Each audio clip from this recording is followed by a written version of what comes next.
안녕하세요. 밀라게이스 소장 엄지연입니다. 오늘은 임대차 3법에 대해서 얘기를 해볼까 합니다. 임대차 3법인 계약갱신 청구권, 전월세 상한제, 전월세 실거래 신고를 뉴스에서도 많이 들어보셨죠? 계약갱신 청구권제와 전월세 상한제는 2020년 7월 30일 의결 즉시 시행되었고, 전월세 신고제는 2021년 6월 1일 시행되었죠. 위 세 가지 모두 임차인을 위한 제도이고 무슨 내용인지 오늘 자세히 알아볼게요. 계약갱신 청구권. 계약갱신 청구권은 임대인은 임차인이 계약갱신을 요구할 경우 정당한 사유 없이 거절하지 못해요. 기존 계약이 2년이면 갱신 청구권을 사용해서 2년을 더 연장해서 살 수 있는 거예요.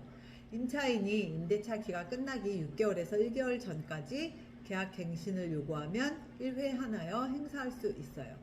2020년 12월 10일 이후 최초로 체결하거나 갱신된 계약은 6개월에서 2개월 전까지 임대인은 무조건 해줘야 하나? 아니요. 임대인도 거부할 수 있어요. 임대인 본인 또는 직계 비속이 살기 위해 나가라고 한다면 임차인은 갱신을 청구해도 연장할 수 없어요. 다음의 내용은 임차인이 계약 갱신을 요구해도 연장할 수 없는 사유입니다. 1번 임차인이 이익의 차임액에 해당하는 금액에 이르도록 차임을 연체한 사실이 있는 경우. 2. 임차인이 거짓이나 그 밖의 부정한 방법으로 임차한 경우. 3. 서로 합의하여 임대인이 임차인에게 상당한 보상을 제공한 경우. 4. 임차인이 임대인의 동의 없이 목적주택의 전부 또는 일부를 전대한 경우. 5. 임차인이 임차한 주택의 전부 또는 일부를 고의나 중대한 과실로 파손한 경우. 6. 임차한 주택의 전부 또는 일부가 멸실되어 임대차의 목적을 달성하지 못한 경우. 7. 임대인이 다음 항목의 어느 하나에 해당하는 사유로 목적주택의 전부 또는 대부분을 철거하거나 재건축하기 위하여 목적주택의 점유를 회복할 필요가 있는 경우. 8. 임대인이 목적주택에 실제 거주하려는 경우. 9. 그 밖에 임차인이 임차인으로서의 의무를 현저히 위반하거나 임대차를 계속하기 어려운 중대한 사유가 있는 경우.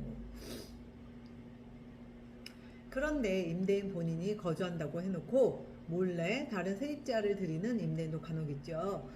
갱신을 거부당한 임차인은 이에 대해 손해배상을 청구할 수 있어요.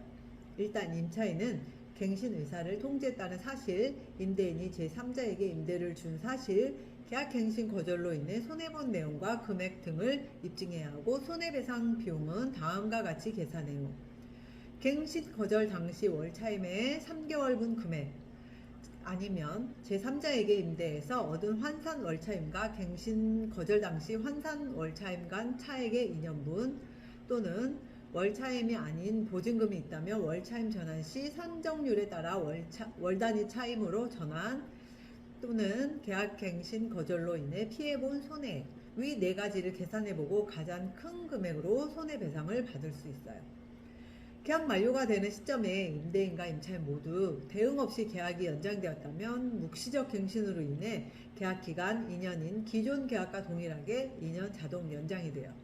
자동 연장된 후 만기가 도래해서 임대인이 나가라고 할 때 임차인은 계약갱신 청구권을 사용하게 되면 임대인은 정당한 사유 없이 거부할 수 없고 임차인은 또 2년을 거주할 수 있어요. 그러니 만기 도래 전에 임대인은 계약갱신 청구를 할 것인지 임차인에게 확인해야 돼요. 다음은 전월세 상한제를 알아볼게요. 계약이 갱신될 때 임대료의 상한이 있는데 5% 이내여야 합니다. 5% 초과해서 계약을 했다면 초과분에 대해선 무효이고 반환 청구도 가능합니다. 그러나 기존 임차인이 2년 플러스 갱신 2년을 살고 나간 후 세입자를 들일 때는 전월세 상한제의 제한을 받지 않아요. 전월세 신고제에 대해 알아볼게요. 전세 또는 월세 계약을 하게 되면 계약일로 30일 이내에 실거래 신고를 해야 돼요. 모든 임대차 계약을 다 하는 건 아니고 임대차 보증금이 6천만 원 이상이거나 월세 30만 원을 초과하는 계약일 때 전월세 신고를 하는 거예요. 신고는 임대인 또는 임차인이 주민센터에 방문해서 하시면 되는데 온라인으로도 신고는 할 수 있어요. 아래 홈페이지 참조하세요. 국토교통부 부동산 거래관리 시스템 홈페이지에 들어가서 신고할 수 있어요. 신고 의무를 어기면 과태료 100만 원이 부과된다고 지난번 뉴스에 했는데 앞으로 1년 동안 실거래 신고를 안 한다고 해서 과태료가 부과되진 않아요. 계도 기간을 1년 더 연장한다고 하거든요. 그렇지만 실거래 신고는 의무적으로 해야 될 것 같아요.